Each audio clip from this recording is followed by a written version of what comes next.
जी की जय।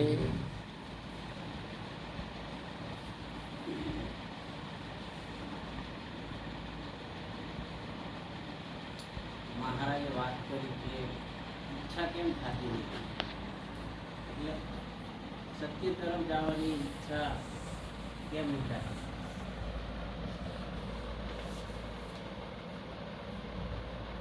તો જ્યાં સુધી પોતે તૈયાર ના થાય ત્યાં સુધી તમે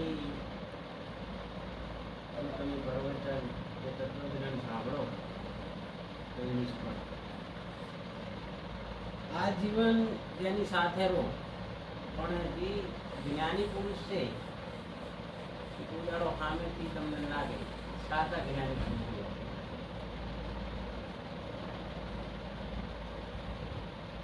કારણ કે ઘણા એવા દાખલા છે, આપણે હાલ વાત કરી મહારાજ કે આ જીવન કાઢી નાખ્યું અને જ્યારે એવો કટોકટીનો સમય આવ્યો અને આમ તો બહુ વિચારો તો વિષાદ એટલે મોહ. એમ ગીતાનો પહેલો અધ્યાય વિષાદ યોગ છે. જીવાત્માને મોહ લાગી ગયેલો, કારણ કે દેખાવાળી વસ્તુ છે એની અંદર મોહ લાગી ગયો, અને દેખાવાળી વસ્તુ છે એમાં શબ્દ રસ, રૂપ રસ અને ગંધ પડ્યા. આ પાંચે વિષયો પડેલા છે, અને પાંચે વિષયો, પાંચે જે શબ્દ છે એના વગર કઈ આ વ્યવહાર થાય એવો નથી. એમ પણ કોઈ પણ ને જિજ્ઞાસા ચારે જાગે કે એનામાં વિવેક નામની વસ્તુ સમજાય તો. હવે આ વિવેક નામનું આમ તો જોઈએ તો દરેક પદાર્થ છે ને એ પંચ ધાતુના બનેલા. પંચ ધાતુના જે બનેલા છે એની અંદર એમાંથી વિવેક કરી અને નીકળી જવાનું. તમે શરીર જુઓ તો પંચ ધાતુ, બહારના તત્વ જુઓ તો પાંચ તત્વો, શરીરના તત્વ જુઓ તો મુખ્ય પાંચ તત્વો. શરીરના ઘાટ, પાંચ તત્વોના ઘાટ જેમ આ કાચા તત્વો છે. પણ આ કાચા તત્વ મહારાજે વાત કરી કે જ્યારે મનુષ્યનો જન્મ થાય ત્યારે બે ભાન જેવી અવસ્થા હોય, અને એક છેલ્લી અવસ્થા એમાં કોઈ ભાન હતું નહીં. વચ્ચે આપણે કામ વચ્ચે કરવાનું છે. એટલે શાસ્ત્રમાં અને સંતોની વાણીમાં તો અગાધ વસ્તુ પડી છે, પણ જે તત્વવેતા પુરુષ છે એ લઈ એને લેવાની એની જોડે યુક્તિ છે, અને જેને જરૂર છે એને પાછી આપવાની. એમ બધાય નહીં. એમ ધારો કે કોઈ પૈસા વાળો હોય એમાં કોઈ આ ના ચાલે.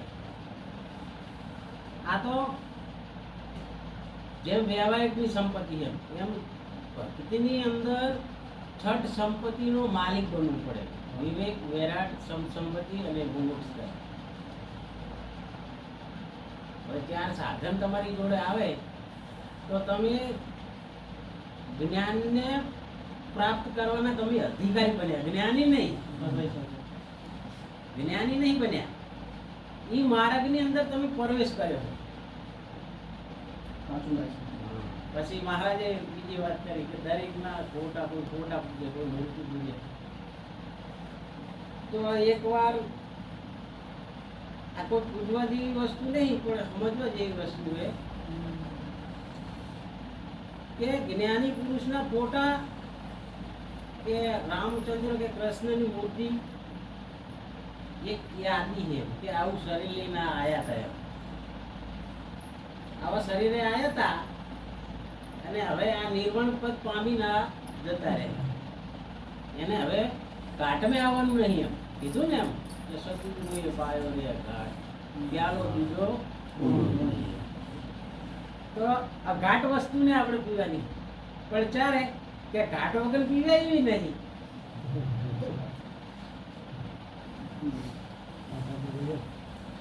તો મહારાજે કીધું કે ગુરુ વ્યક્તિ સામાન્ય જેવા જ દેખાતા હોય,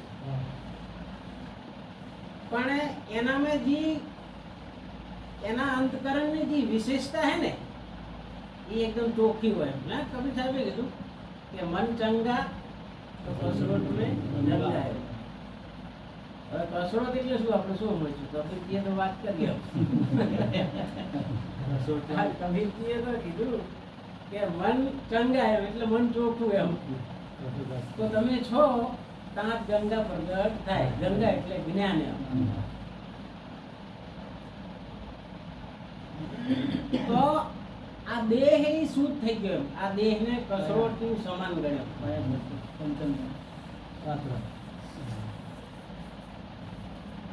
તો આપણો મૂળભૂત કે પહેલા તો વિવેક જ આવવો જોઈએ.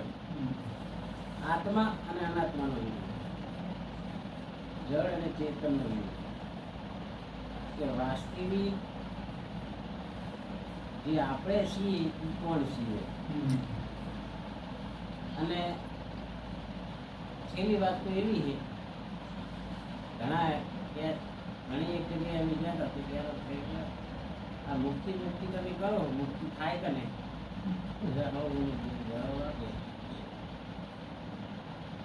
તો આપણે એમ કહીએ કે મુક્તિ મુક્તિ કે નથી? આપણે એમ કહીએ કે આત્મા તત્વ જીવાત્માને થાય તો વસ્તુ ખોટી પડી જાય. હું નહીં કહેતો, એક સંતે કીધું છે કે બનાયા બનેલી સોહમ આપો ભાવ. બનેલી વસ્તુ છે નહીં. બનેલી વસ્તુ હોય તો જ મુક્ત થઈ, પણ બનેલી વસ્તુ છે નહીં. અને તમારાથી જે કૃષ્ણ સુધી પાછી એક સમાન, ગુરુથી શિષ્ય સુધી એક સમાન છે, પશુથી પક્ષી સુધી એક સમાન છે. પછી વ્યાપકમાં તમારામાં પડી છે, પણ વ્યાપકની અંદર તો જે સત્તા રૂપે તો પરમ તત્વ છે જ એમ. કોઈ વસ્તુ નહીં એવું નહીં. પણ મહારાજે કીધું કે પ્રગટ એમ. આપણે પ્રગટને માનવાનો, એટલે માનવાનો એટલે એની વાતને આપણે સમજી અને એ કે એના જેવું આપણે ખાવાનું છે. એના ઘરનું કામ કરવા નહીં જવાનું, આપણે નામ જણાવ્યું એટલે આપણું એવો ગુરુ હોય આપણો સંસાર નથી કે રોજ આવજો તો શું હાલત થાય, એવી વાત નહીં. પણ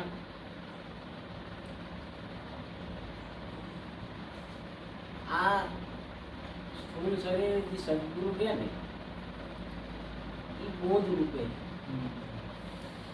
હવે તમે બોધ રૂપે હો ને, તમે એમ કહો તમે પાણી લાવો તો તમે લાવો, તમારો ફોટો પાડીને દિવાલે તમે હાજર ના હો કે તમે પાણી લાવો તો લાવો. આવી મહાપુરુષોની વાત છે. એટલે દરેકને વાત તો કરી, કોઈ સમસ્યા મેં કરી, કોઈ મારી વાણી દ્વારા કરી, કોઈ સાથી દ્વારા જ કરી. છૂટવાની વાત છે. નિત્યાનંદ સ્વામી એક સાખી વાત કરી કે नात जात में पड़ा रहे मूर्ख मूंड गवार, आत्मा स्वरूप को जाने बिना नित्य कहे सब लोग भेद और जमाए।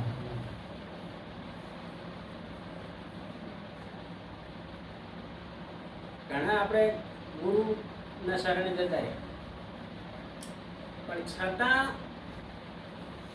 ભેદ ઉભો થાય. પૂછો કે તમારે ગુરુ કે ફલાણા ગામના, પછી કે આ સમાજના, શું હજુ જ્ઞાન થયું નહીં? હજુ દેહ રૂપે હોય ને તમે એમ, તો આના કરતા તો વ્યવહાર મેં હારા હતા. હું ભાઈ કીધું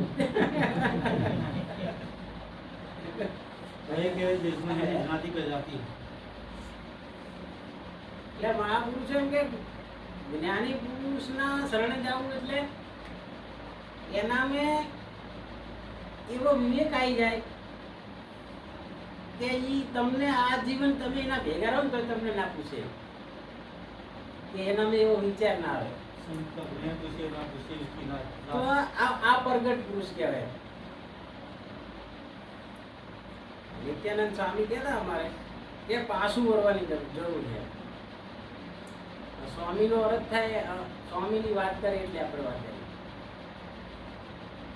ગુરુ અને સ્વામી તત્વ એક જ છે. સો એટલે પોતે, યામી એટલે જ્ઞાન સ્વરૂપ. તમે પોતે હો અને પાછા કેવા હે જ્ઞાન સ્વરૂપ હો. એટલે કીધું સ્વામી વિવેકાનંદ, એટલે એની વાત નહીં. એમ સો એટલે પોતે, તમે પોતે એવા. પ્રશ્ન એટલે કે આપણે ગીતામાં નહીં, ગીતા એટલે શું? એમ ગીતા એટલે ત્યાગ થાય. ગીતા એટલે આ રચી ગીતા નહીં, તો ગીતા ભગવાને તત્વ નિચોડ કરેલો છે અને એનો અર્થ થાય ત્યાગ. એમ ગીતા એમ ત્યાગ. એમ ત્યાગનો અર્થ સીધો લો તો તમે કોઈ વસ્તુને ધારણ કરી નહીં. આ કહેવાનો મતલબ આનો આવો જ છે. તમે કોઈ વસ્તુને ધારણ જ નહીં કરી તો તમે છોડશો શું? મહારાજે મહારાજ કહેતા હતા કે આપણે નથી વસ્તુ પણ છતાં આપણે આપણા ઉપર લાયા છે અને આપણે આપણું માની બેઠા. હવે તમે તો એવા છો નહીં. એમ અને જો હોય તો એની વસ્તુ એવી રહેવી જોઈએ, ઘણા કાળ સુધી રહેવી જોઈએ, પણ સમય આવતા એવી રહેતી નહીં. તો આ વસ્તુથી તમે કંઈક જુદા છો એવું તમને નક્કી થાય. એક સવારામની વાણી છે. સવારામે એક સાખી મેં વાત કરી છે કે દુનિયામાં રહેવું છે દાડા ચાર, એનો આપણે કંઈક કરીએ વિચાર. સંકટ વેઠ્યા અપરંપાર, તેથી કે માડ મળ્યો મનુષ્ય અવતાર. મારા જે શરૂઆતના અવતારની વાત કે આપણે શું હેતુથી આયા છીએ. તો સવારે એમ કે આમ તો જીવન જોવા જાઓ તો 2 કે 5 દાડાનું છે. એક મનુષ્યનો જન્મ થાય ત્યારે આજુબાજુ ખબર પડે, પછી એને વચ્ચે ગમી ભેરું કર્યું હોય, મકાન, ગાડી, બંગલા, ખેતર, ગમી રીતે ભેરું કર્યું. કોઈ મહેનતથી કર્યું હોય, કોઈ વ્યાજની ટકાવારી, કોઈ વળી ગમી રીતે કરી હોય. પણ 1-2-5 દિવસ સવારે એમ કે જ્યારે જન્મ થાય ત્યારે વાહવા થાય, અને એક મરી જાય ત્યારે 4-5 દાડા વાહ. એટલે કીધું કે દુનિયામાં રહેવું છે દાડા ચાર, એનો કંઈક કરી લો વિચાર. આપણે વિચાર કરવાનો છે. વિચાર એટલે સવારમાં તો એવું કે જન્મ અને મૃત્યુથી હું પર હું, એમ આવો વિચાર કરવાનો. હું આ દેહ નહીં, આ જગ્યાએ જન્મેલો નહીં, આ મારું નામ નહીં, આ મારું ગામ નહીં. એમ તુલસી કીધું ને, એમ तुलसी के ना धन रहे ना जोबन रहे ना रहे ठाम ना रहे गाम के ठाम, तुलसी के जग में जस रहे कर दे किसी का काम. તમારી અંદરથી બધાના નામ હટાવી દો, ગુણ પટાવી દો અને ગુણ હટાવી દો, તો शेष वस्तुનું કોઈ નામ ખરું? તુલસી કે તમે એવું કામ કરવા માટે આવ્યા છો, અને એવું કામ કરશો તો શું થાવ કે આ જે જન્મવું અને મરવું ને એ જ પીડા છે. આ વચ્ચે કેન્સર થાય, ડાયાબિટીસ થાય, એ તો સામાન્ય રોગ એમ. પણ મોટામાં મોટો કોઈ રોગ હોય ને તો આ 4 ખાણીનો. આ 4 ખાણીની અંદર આપણે એટલા બધા હેરાન થઈએ, તમે જુઓ તો આપણને સુખ દેખાય પણ સુખ હોતું નથી. તમે ગમે એટલી વ્યવસ્થા ધીરી કરી લો, તમને 24 કલાકમાં તો એકવાર તો એવો વિચાર આવશે કે કોઈ ઘરનો વ્યક્તિ એવો તમને મળશે કે પાડોશીનો કે ગામનો, ત્યારે તમને વિચાર આવશે કે તારા હાર મેં કર્યું શું તારા થાય એમ જોડતું. તો મહાપુરુષો કે આમેથી નીકળવાની કોશિશ કરો એમ. અને કોઈ પણ દવા પોઈઝન ખાઓ તો તમે 10-15 મિનિટ કે અડધા કલાકમાં આ પ્રાણ તમારા નીકળી જાય.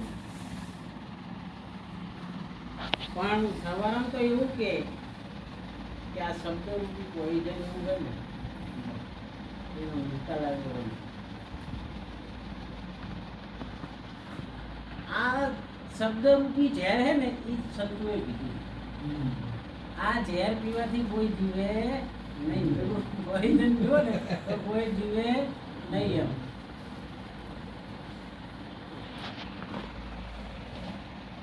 તો મહાપુરુષો કે જી આ જે શબ્દ રૂપી ઝેર હે ને એને જ આપણે સંતો પી ઝેર અને એ અમરતાને પામી ઝેર. તો સવારે આગળ વાત કરે છે કે દુનિયામાં રહેવું છે દાડા 4 જણું આપણે કંઈક કરીએ વિચાર સંકટ વેઠે અપરંપાર. મહાપુરુષો એમ કહે કે માતાના ઉદરમાં એટલી બધી આપણે પીડા થાય છે. આપણા અમદાવાદની અંદર હીરા બાપુ થઈ ગયા, એને તો મૃત્યુના મહત્વમાં એવું લખ્યું કે કોઈ પણ સ્ત્રી જ્યારે ભક્તિ તરફ વળે, સ્ત્રીનું શરીર હોય એ ભક્તિ તરફ વળે અને એ વિષયોથી જ્યારે હટી જાય અને જ્યારે એને વિચાર આવે ને ત્યારે એને ખબર પડે. કારણ કે સ્ત્રીને એટલી બધી વેદના હોય છે જ્યારે બાળકનો જન્મ આવે ત્યારે. તો હીરા બાપુ તો એવું કે કીડી હોય, કીડીનું જે નાક છે, નાસિકા, કીડી જ આપણે નાના દ્વારા દેખાય, એનું નાક તો આપણને દેખાતું નહીં. કીડીના નાકમાંથી નાળિયેર કાઢો ને એટલી વેદના કે આ સ્ત્રીને થાય, માતાને પૂછતું. તો આટલી આપણે એને એટલી પીડા થતી તો આપણે કેટલી પીડા અંદર થતી. શાસ્ત્રો અને સંતો એમ તો કે નરક એટલે શું? નરક એટલું સેજ નહીં. નરક તમે ભોગવી ન ગયા. માતાના ઉદરમાં હતા ત્યારે તમે બધું ભોગવી લીધું સાહેબ. બાળકનો જન્મ થાય એટલે જોજો તમારા 9 દ્વારની અંદર વિષ્ઠા જ ભરેલી હોય, લોહી જ ભરેલું હોય, મૂત્ર જ ભરેલું હોય, કપ જ ભરેલો હોય.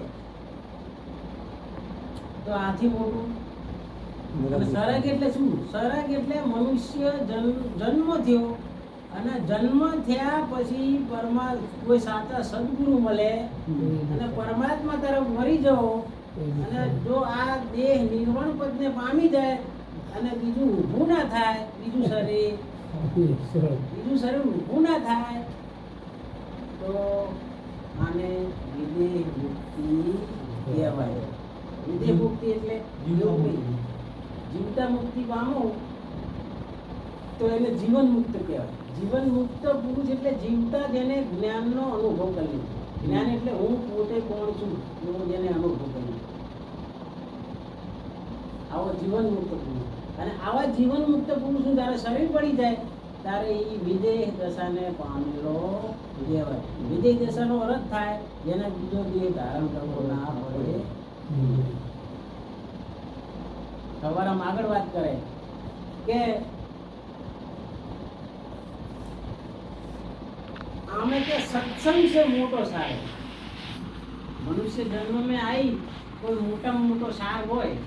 કારણ કે ભણવા માટે સ્કૂલમાં જવું પડે ને, પછી એને પ્રેક્ટિકલ કરવા માટે કોલેજમાં જવું પડે, ડોક્ટર બનવું હોય.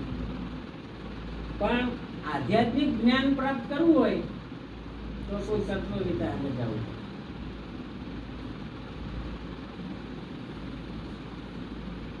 પણ જેટલી તમારે ભણવામાં મહેનત કરવી પડે ને એટલા દિવસ સામે ના બગડે. એટલો સમય આમે ના બગડે.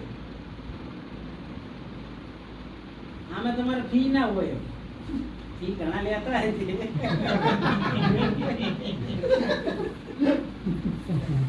પણ અમારા ગુરુ મહારાજ તો એવું કહેતા કે ખરેખર કોઈ લે ને તો એને શાંત ના થાય. કારણ કે તમે લો અને તમે તમારા માટે ઉપયોગ કરો ને તો હજુ ન્યાણું ચડાવો હજુ.